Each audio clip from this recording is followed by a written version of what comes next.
İnsanların ən çox çaşdırdığı odur ki, qardaş bu rəqəmləri boş-boş niyə yadda saxlayırsan? Bəzən mənim dostum gəlir ki, Orxan, falan kəs Almaniyada danışdım, belə sənin haqqında yüksək fikirlər. Amma deyir ki, oğlan beynini boş-boş doldurur da. Deyirəm necə doldurur, amma hardan bildi də oradan bura. Deyir o qədər rəqəmi yadında saxlayır. Belə düşün də, bu dünya çempionatıdır. Dünya çempionatında şərtlər bərabər olmalıdır.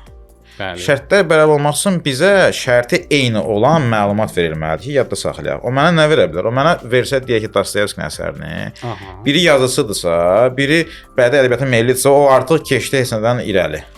Orada mübahisə düşəcək ki, xeyr olar, onda ki tarix verərdim. Tarixi versə, tarixçi düşür qabağa. Kimya olsa kimyacı. Bunlar məcburdular universal Ortaq bir şey olsun. Universal bir simvollar versin. Universal simvol nədir? Rəqəm, sənin üçün də rəqəmdir, mənim üçün də rəqəm. Bəli. Orada rəqəm şünas da yoxdur ki, deyəsən ki, onun üstünlüyü var. Bəli.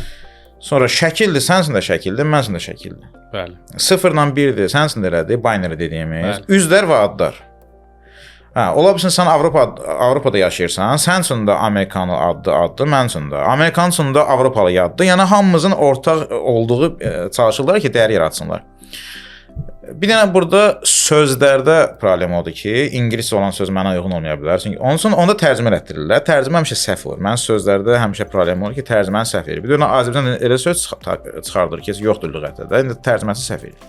Amma qalan universal dəyərlərdir. İnsanlar bəzən düşünürlər ki, mənim göy yaddaşım rəqəm üçün rəndələnib. Mən o qəlbdən çıxmağını istəyirəm yəni. Sadəcə ən azı tamaşaçılar üçün. Yarışda düşsəydi Əliağa Vahidin qəzəli, mən onlar da qəzəlini bilirəm deyək. Ya Seyid Əzim Şirvan.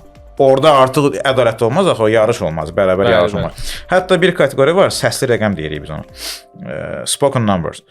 İngiliscə 1 saniyədən bir rəqəm deyir. Deyir 0, 2, 3. Bu ardıcıllıqla rəqəm deyir neçə yüz rəqəm. Sonra eşidib yadda saxlamalısan. Orada misal üçün mənim ən zəif kateqoriyam odur. Nəyə görə? Bir yerdən sonra sən yorulanda o deyir 0, 7. Sən 7, 0 da bilmirsən bu 0 dedi, 7 dedi, beynin yorulur. Amma Azərbaycan dilində olsaydı 0, 0'dır, 5, 5'dir. Bəli. Hətta bir o kateqoriyaya görə biz nə qədər onları tənqid edirik də. İndi təşkilatçılar ki, bəzən ki, ədalətdir. Ona görə uzun sözün qısası, yadda saxlama qabiliyyəti universal qabiliyyətdir. Bu sanskrit ola bilər, simvollar ola bilər, xarici dil ola bilər, Quran ayəsi ola bilər, fərqi yoxdur.